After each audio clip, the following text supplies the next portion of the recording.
Hello everyone, welcome to my channel. It's Kim here, and today is Sunday. Happy Easter to everyone, and Sunday is my weekly tutorial. So today I have a brown paper bag. I love brown paper bags.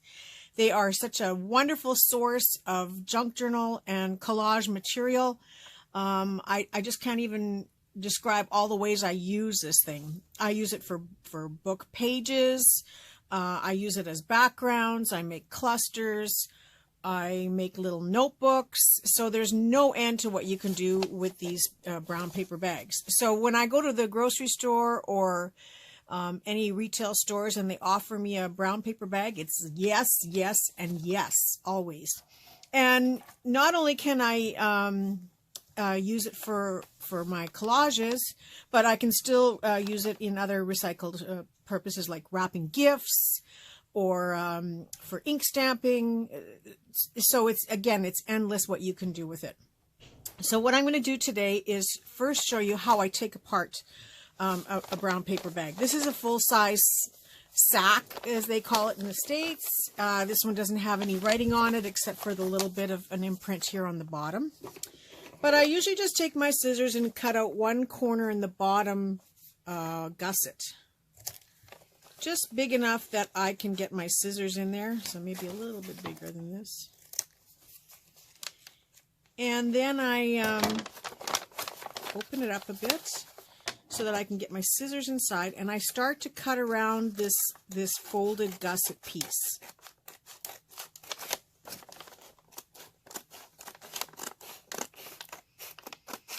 So you just need a pair of scissors to trim it. You could also trim it on the cutter if you want, but it's just as easy to do it this way. But just because you're watching, of course, it gets a little bit more complicated. Once you make the first cut, then the rest gets easier. And I know it might be painful to watch, but it's only for a few seconds, so you can handle it.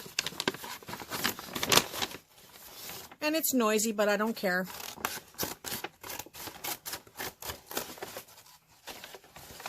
And the last stretch.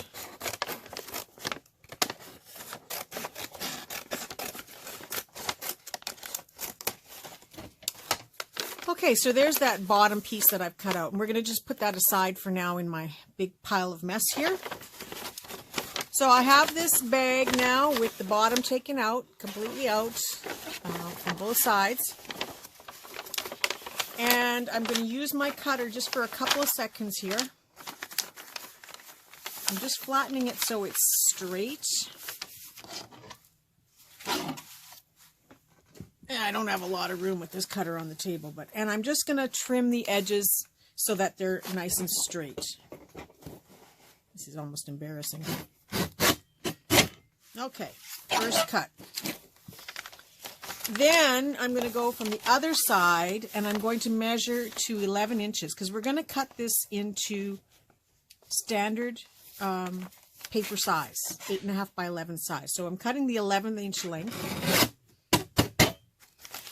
And again, this is a little piece that I have left over, the whole top of the bag, but we're going to just put that aside for now. And then I find where the bag is joined. And you can usually see there's a little seam. Sometimes it's lifting a little bit. And so I just make a refold on here.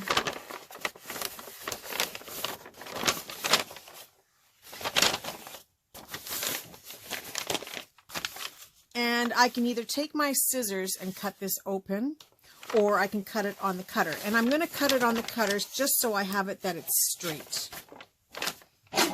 And I know that the overlap of the two papers is about 1 inch, so I'm going to just cut just past that.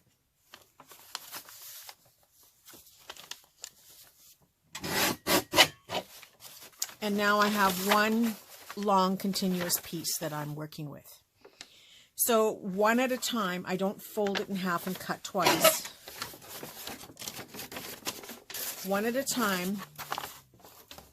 It's already 11 inches wide. or long, I'm going to cut 8.5 inches wide. And the reason I do one at a time is because sometimes the bags don't cut straight, and then you ruin 2 pieces, right? So now I have an 8.5 by 11 size piece of paper, but I'm going to keep going here and cut the whole bag.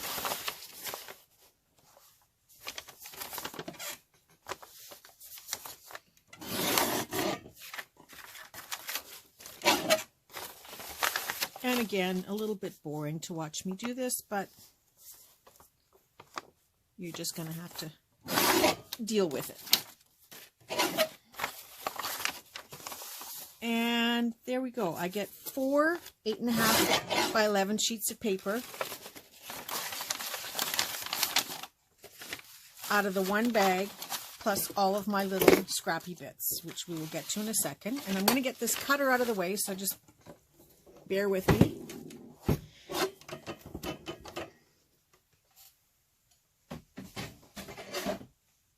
Whew, that thing's big. So now I have just a tea towel on the table here. I am going to iron my paper. Now you don't have to iron it. You can spritz it and leave it under a book overnight if you don't have an iron or you don't want to iron it. I like to iron it. And if you don't have one of these handy little irons, I think they're a quilter's iron. Oh my gosh, run to the store and get one. It is the handiest little tool. It doesn't take up a lot of space. It's so cute and it works so well. So I've already preheated my iron. Now, you know, caution to everybody, if you're going to use an iron, it's a hot surface. If you're going to use an iron, proceed testing first. Everybody's iron is different. Everybody's method is different. I will not be responsible for your paper ironing. You're grown up. You should be able to figure it out, right? So I've just ironed it so that it's flat enough to use as a piece of paper, just like you would use a piece of copy paper. And I'm not going to bore you by flattening them all out. I will do that off camera on my own time. But I will keep my iron handy and my ironing. This is my ironing board in a pinch. Now, what to do with this brown paper bag now that it's cut up? Well, you can fold it in half and you instantly have a journal page that you can decorate, you can ink stamp on, you can collage on it. There's all different types of uses just for it as a piece of paper like that. You can put it through your printer.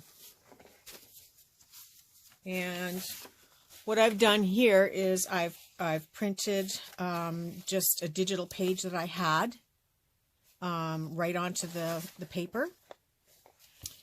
And then I did these lovely Theda Bara images. She's one of my most favorite silent film actresses, and just a beautiful woman. And so I love using her picture in some of my collage work. So it was just to show you that black and white images will print really nicely on the brown paper and give it a very aged look. So this next one, I printed this distressed paper. It is a little bit dark, and it's grungy, but I don't mind it. And again, I can use it and decorate with a pop of color on top, or I could use it to make an envelope or a coin envelope using a colored image. So I can use it in many different ways, where I use the neutralness of the neutralness. How, is that actually a word? The neutralness of it to create a pop when you put something that's very colorful on there. For example, like I have this burlap collage here, sitting here waiting to be sewn. And if I just attach that to the page, it really makes the difference, how much the color pops against this grungy darkness. But just to show you that there were options, I printed on the other side, and I just printed some handwritten paper or handwritten letter on the other side. So I can tear this up into pieces and use it as collage or snippet pieces, or again, I can use it as a whole piece and then just collage and decorate on top of it. The last one I wanted to show you was, again, I did another Theta Bara, but if you don't like the one side, you can always print on the other side. And here I just printed some images in color, just to show you. I can hand tear this out, although I'm not going to do it because I really like Theta Bara. But you can hand tear these out and add them into your collages or into your journals as spot focal points. So this is what I do with the main pieces of the brown paper bags, and it's only a start. There are a million other things that you can do with them. Like I said, it's great for wrapping paper, and great to make other craft projects with. So it's the leftover bits and pieces that I like to see these get used. And I know a lot of people are like, oh my goodness, Kim, what on earth are you going to make with that? Well, this piece here, I can just tear it along on the fold there first. And somewhere on the table here, I do have a ruler. Oh, there's my favorite little one. I have this little metal one I use all the time. So I'm gonna randomly cut some pieces.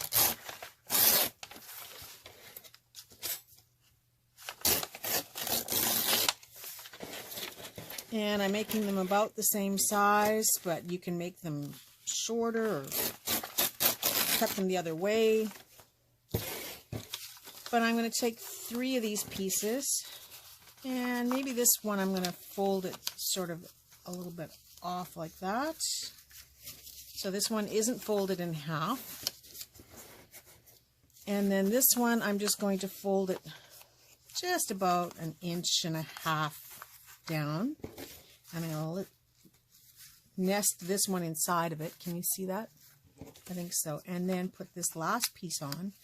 So I now have a cascading notebook, and I'm just going to take a piece of scrap fabric that I have right here handy.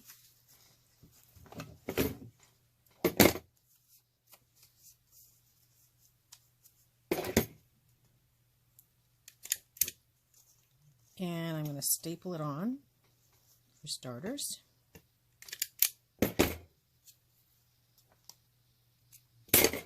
And I have a little instant little notebook that I can stick into one of my journals. I mean, I could tear the pages up. I can do some ink stamping on here. I can dress up the top a little bit more with other items, just by adding a little bit of cording. So you can see how messy my desk is here.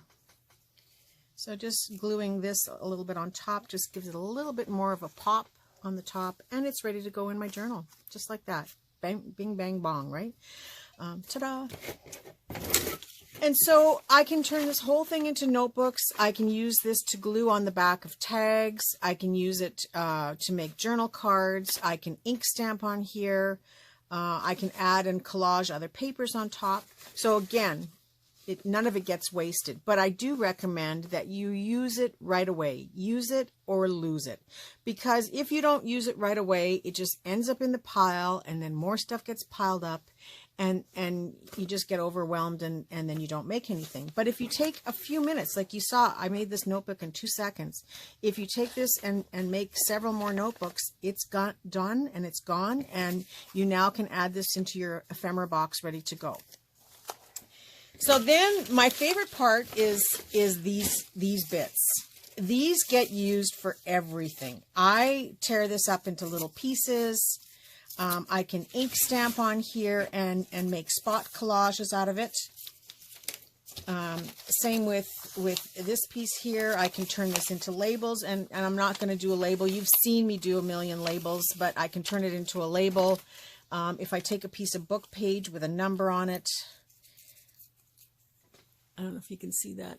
I have just a book page that I tore out that has numbers on the pages, and, you know, glued down to a piece like that and torn.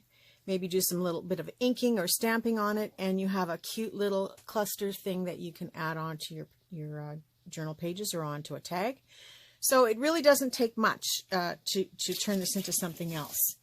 Now, you saw me do the tags the other day with the floral cards that came out of that book. Well, I have to do something on the back side of these because it has writing on them. So I can take this tag that I was working on here and just slowly tear up some of this paper bag and put glue on it.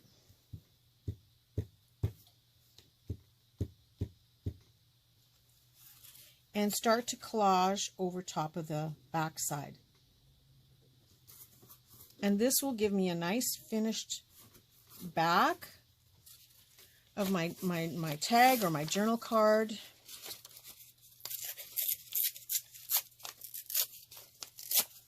And I just work in smaller pieces. It's just a little bit more manageable. And it also gives it a little bit more strength. And I don't worry about overlapping or if it goes over the edge because I can trim it off afterwards. I don't worry if the edges are torn or if they're straight cut. The point is to use this whole paper bag up and not feel like I'm throwing anything into the recycling bin or into the garbage without giving it at least one try to get this used up. If you don't do it right away, then don't keep it because there's always going to be brown paper bags. But I take pride in the fact that I don't throw it in the garbage. It gets used up. Every little bit gets used up.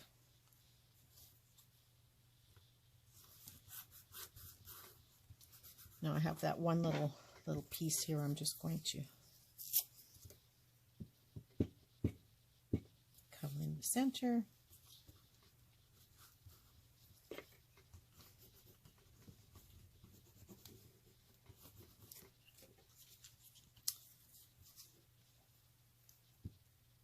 And in a few seconds I have the back of my tag covered up.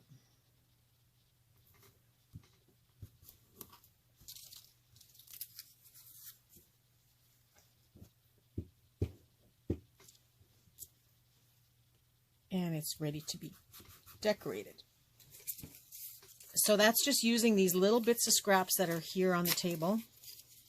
I haven't even got to the bottom yet, which is my most favorite part.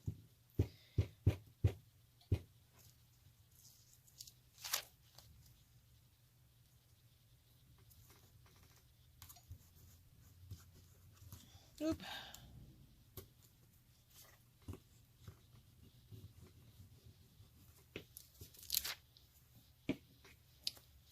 And so I can trim back this excess that I have hanging over the top or over the edge all the way around.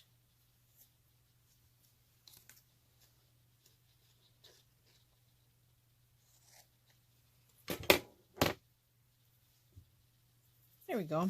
And my tag is now ready to be decorated on the front. There might be a couple of little spots here, but on the camera, of course, I'm not going to do the most perfect job. And somewhere on my table, here we go, is my inker. I can go around the edges and just ink the edges.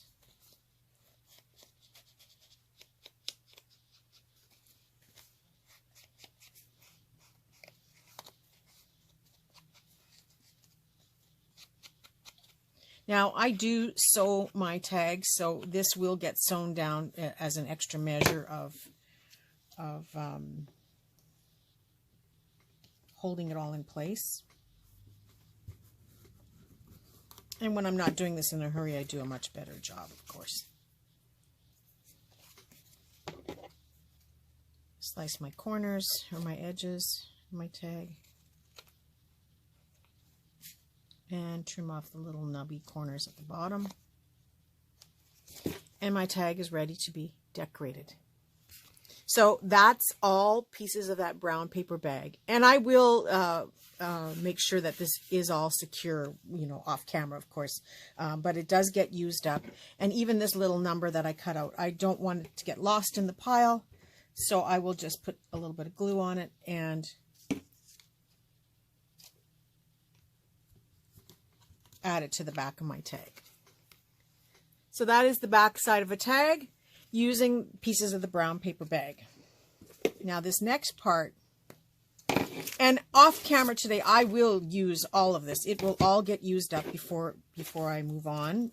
Because like I said, if you don't use it up right away, then it just goes in the pile and it never gets used. So this brown, or the bottom piece, the gusset part that forms the bag, I slowly tear it apart.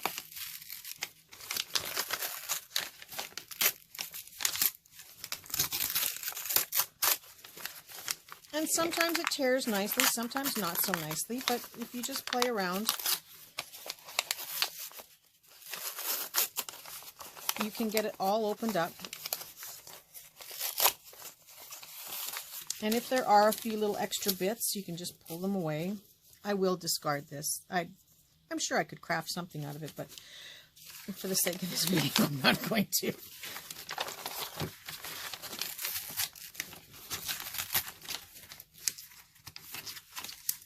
And I don't worry if I get a few holes in it. I just like to see the whole thing used. And the point of me doing this is not just to use it all, but to show you how you can quickly make stuff ahead of time for your art without even really putting much effort into it. And it's not like it'll be completely ready to go because I don't know where I'm using this stuff yet, but I do, I think I've got it all opened up here. I do use it as quickly as I can, and then when I'm making a journal, I do go back to it. So I'm going to make some really quick clusters. Now this isn't the only way I make clusters. I make clusters many different ways, but if you want to have a fun project, don't think about it. And that's what I tell people. So many people take their stuff and measure out. I don't measure. I just start tearing it up into what I think is like a cluster size. So I've got a few pieces here. I have some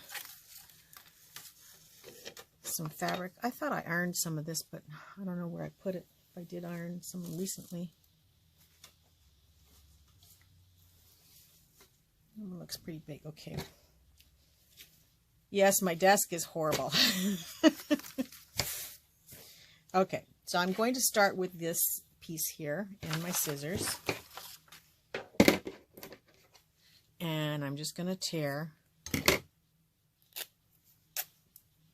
a little piece and put it on top of that one because it fits. No rhyme or reason. Taking some of these little strings out of the way. And yes, I do have a project for this, but not today.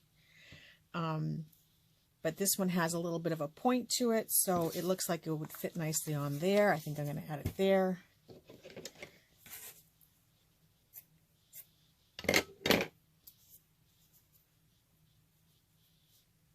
And you can fringe up the edges a little bit more if you want.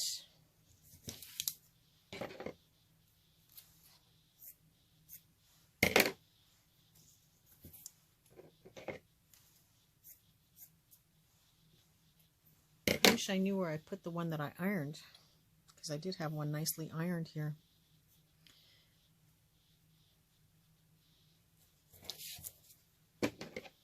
But they'll look nice just the same.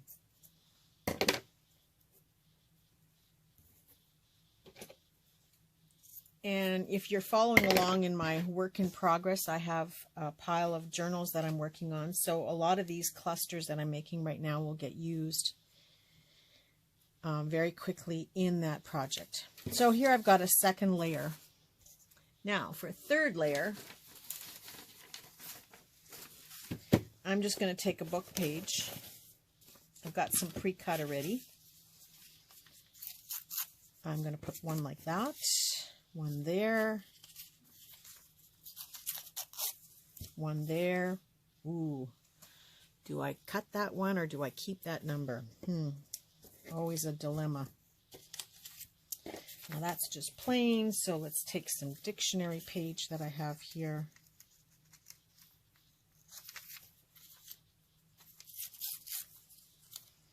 A little bit of a big white edge there I'm going to take away. This one is enough to fit on there. And that one will fit on there. So just digging in the scraps I have on the table. I have some of this. This is that fabric that I'm using for those journals. This was an offcut, so I'm just going to put a little piece. Actually, that's too big. I'm going to put a little piece on top of there, one here. I'm going to turn this one over because on this side it's a little bit more burgundy. I'm going to add that there. That one can go there. This one's a little bit smaller, but I'm going to put the gold side up.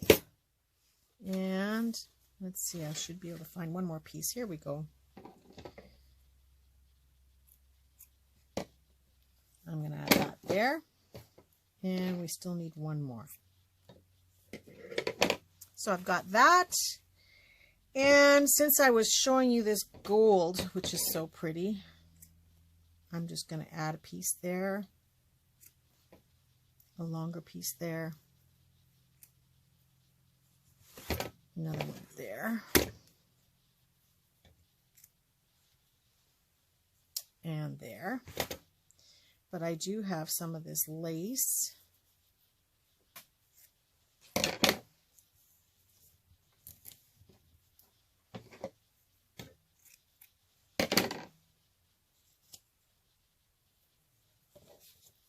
Going back and adding a little bit of lace to some of these.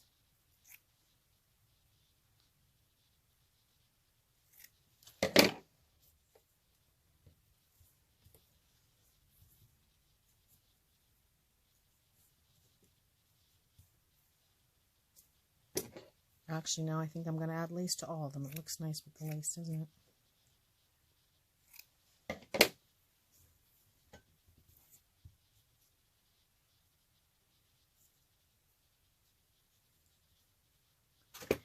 And then I have this orange velvet.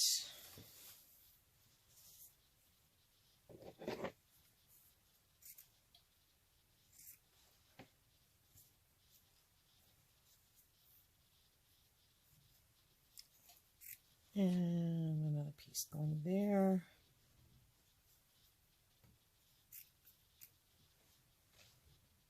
And one here. Now I'm going to take my stapler. I'm going to put one staple in it in the center.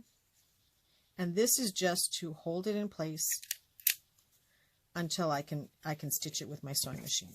And I will be adding something that is more relevant to the books I'm making each one. I might have an image or a butterfly or some sentiments, something that I will add as I go along, as I'm working in my journals.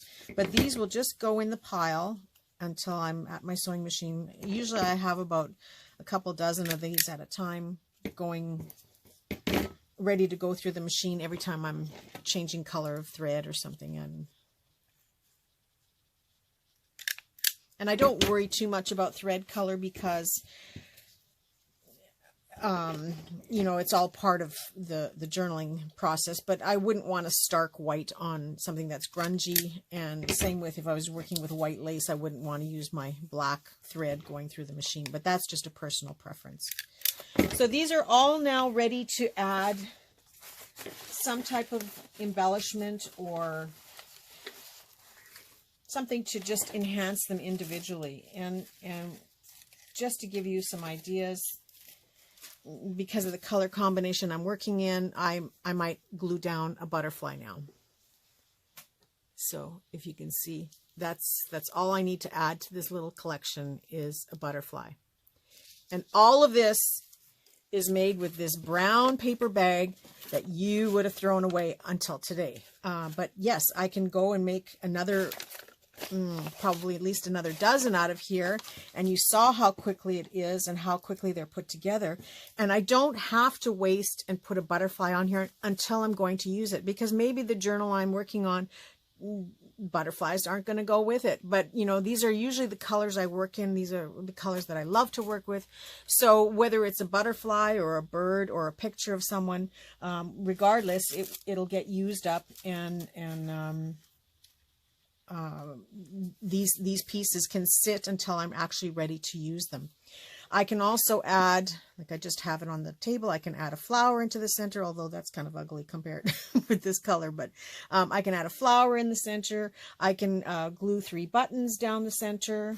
I have a butterfly button here. While it's pink, it still would be pretty in the center of there if it were the right color. So this just gives you a few ideas of what you can do and how you can repurpose that brown paper bag and turn it into something wonderful and creative. So I hope you enjoyed this video, and it's just a quickie for Sunday. Tomorrow is Mass Making Monday, and I have a fun project for tomorrow that I'll be working on. And then hopefully we're getting back into our regular week of videos. I wasn't planning to do a video every day of the week, but it sure looks like I'm headed in that direction. So Wednesday will be our my work in progress, where I will show you more of the journals that I'm working on and how they're coming along. Thursday is going to be my Thrifty Thursday, and Friday will be the follow-up Friday for my journals again. And then back to Sunday. So I think we're back to our regular scheduled programming, and hopefully we can stay in line. I am getting close to my 1,000 subscribers, so there will be another video this week to have a giveaway, and that'll run for a few weeks as we reach our 1,000 mark and allow everybody to have time to come and view the video and comment and enter into the draw. And there will be a few other little things coming up. I want to do a video of Happy Mail and a couple other little tutorial things that are sitting on my desk. So you never know. I may be pulling off a couple of videos in a day, and then there might be a stretch of 3 days where I don't do one. But there is lots for me to show you. I'm just a little bit backed up right now, and so hopefully things will get to smooth out a little bit and keep going. I hope you've enjoyed this. I thank you for stopping in and watching the video. And of course, as always, I wish you a very creative day and a creative week. And I look forward to seeing all of you again soon. Bye for now.